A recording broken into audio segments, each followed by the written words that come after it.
আরে ভাই, ফেসবুকটা খুললে দিয়ে খালি দর্শন আর দর্শন।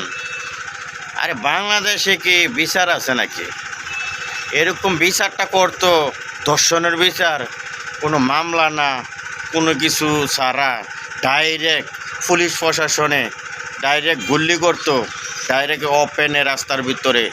তো না, বাংলাদেশ সুজা তার মতো চললো হলে যেই পরিস্থিতি, আপনার ছেলে, আমার মেয়ে, আমার মেয়ে ছেলে স্কুলে পড়ানোর কোনো সিস্টেম আছে?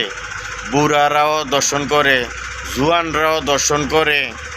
আচ্ছা, এই পরিস্থিতি যদি হয়, আপনারা বলেন না কি করা যায়? এই যে দেশের পরিস্থিতিটা কন্ট্রোলে আনা।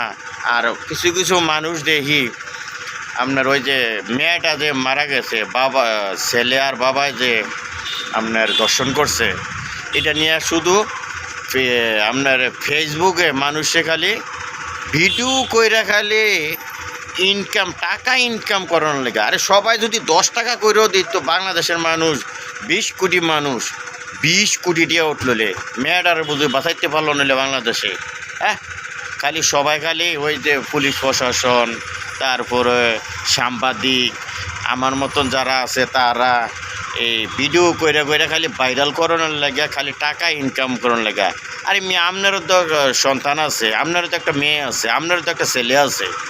হ্যাঁ, আপনারা এগুলা না কইরা দেশটারে কিভাবে ভালো থাকবে ওই ভিডিওগুলো করেন।